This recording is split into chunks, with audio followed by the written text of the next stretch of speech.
The invisible part of architecture, the one that isn't shown in books, is the architecture that people inhabit.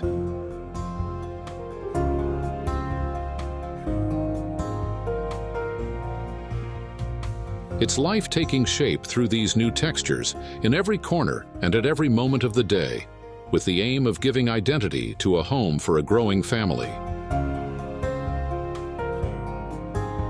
Due to the characteristics of the terrain and its orientation, the Alfonsina House rests on the ground and blends into the environment thanks to its elongated shape on the plot.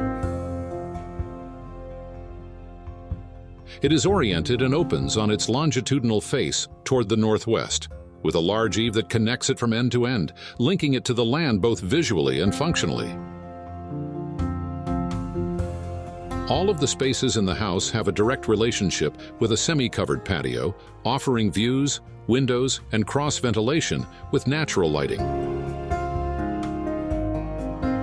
Low-maintenance materials like exposed concrete, wood, and glass were predominantly used.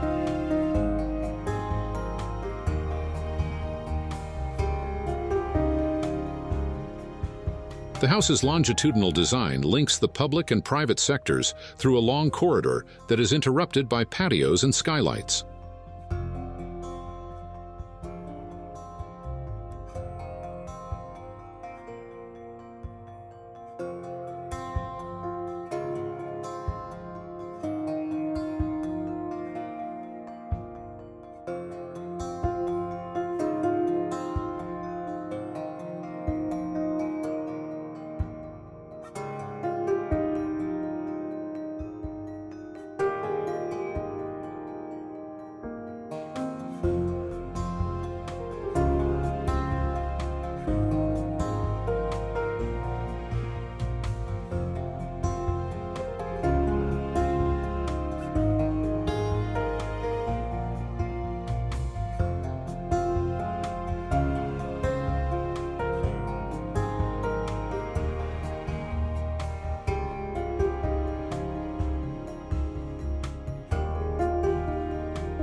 In the public area of the house, the eave serves as a gallery, while in the private area, this eave forms a large garden outside the bedrooms, providing greater privacy.